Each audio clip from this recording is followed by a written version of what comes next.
Hello, my name is Sophie Chevalier. I'm a second-year master's student at the Florence School of Transnational Governance, and today we will be attending the lecture of former French President François Hollande on leadership in a dislocated world.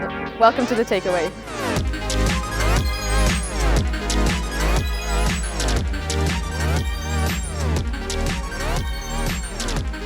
Bonjour Monsieur le Président, merci beaucoup de votre intervention. Dans votre livre, vous analysez la période 2012 jusqu'à 2022 comme décennie importante au niveau géopolitique. Pourriez-vous nommer 3 facteurs clés qui ont contribué à ces changements et à la dislocation de l'ordre international, s'il vous plaît? Le premier facteur, c'est l'alliance qui s'est formée entre Xi Jinping, le président chinois, et Vladimir Poutine, le président russe, qui ont considéré que le temps était venu pour les régimes qui sont les leurs, pour les empires qui ont été les leurs ou qui peuvent devenir demain encore les leurs, de pousser, d'avancer. Et le second facteur, c'est que les États-Unis se sont mis au moins pendant un temps en retrait.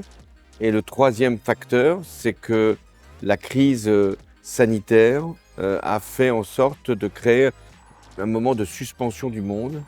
Et sûrement que ça a été l'occasion pour nous, Européens, de regarder notre vulnérabilité et pour Poutine de penser que c'était le moment d'engager des forces.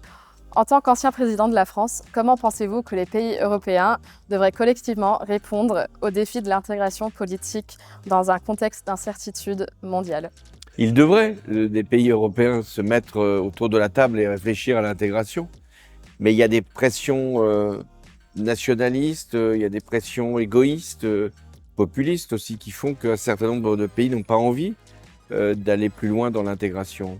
Et au contraire, pensent même qu'il faut que chaque État-nation reprenne une partie de ses droits pour se protéger davantage et regarde l'Europe comme davantage un risque, éventuellement une contrainte, qu'un levier et un bénéfice commun.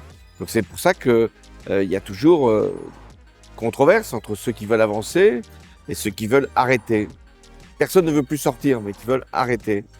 Et ça doit se traduire démocratiquement, mais faut-il encore que les pays qui veulent avancer soient les plus nombreux. S'ils ne devaient pas être les plus nombreux, il faut qu'ils se regroupent ensemble et puis ils travaillent pour faire avancer l'Europe en attendant que les autres les rejoignent.